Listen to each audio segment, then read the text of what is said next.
Shortbread is an old-fashioned style of cookie. It's buttery and rich and melts in your mouth.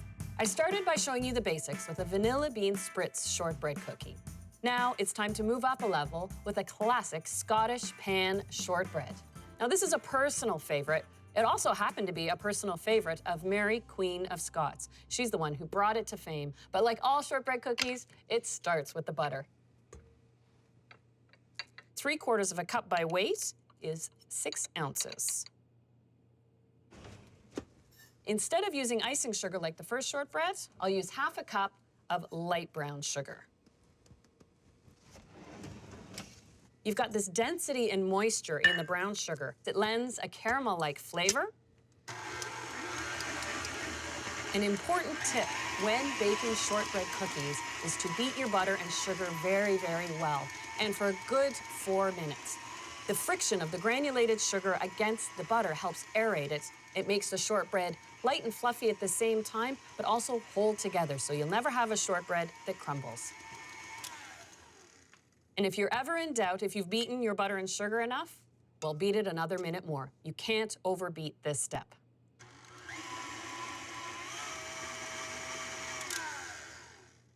Now I can move right on to the dry ingredients, sifting 1 1/4 cups of flour, and along with that, 1/4 cup of rice flour. And I find the slightly more granular texture of rice flour is what lends to this almost sandy texture. And 1/2 teaspoon of salt.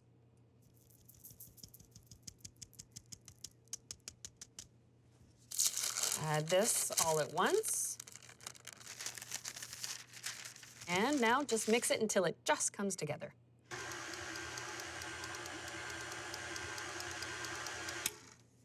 There we go. You can see the difference in texture from that first creamy vanilla bean Spritz shortbread. In this case, it's crumbly. And in fact, that's where shortbread first gets its name. It's an old-fashioned term meaning crumbly.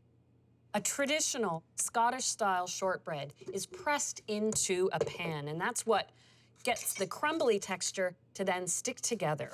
I've got a 9-inch, lightly greased, fluted tart pan. I find I have an easier time pressing in the dough if I flour my hands very well. I'm just taking that little extra time to press it down within the fluted edge so that it looks precise and nice and tidy. The final step before the shortbread goes in the oven is to dock it with a fork. This is what makes this style of shortbread so familiar, the holes you see on the top of it. But it serves a function, it's not just decorative. The reason that I push a fork right through to the bottom of the shortbread is to allow the heat to get right through into the shortbread to cook it evenly.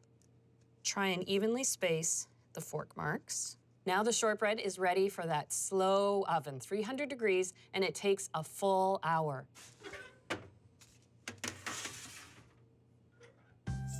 As it bakes, the flour toasts, the butter browns slightly, and really fully develops that caramel taste. Here we go. An hour has gone by. The shortbread is this beautiful golden brown.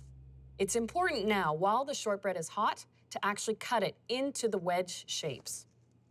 I take a paring knife, and you can feel, because the shortbread is still hot, it's tender. And just cut right through one side to the other.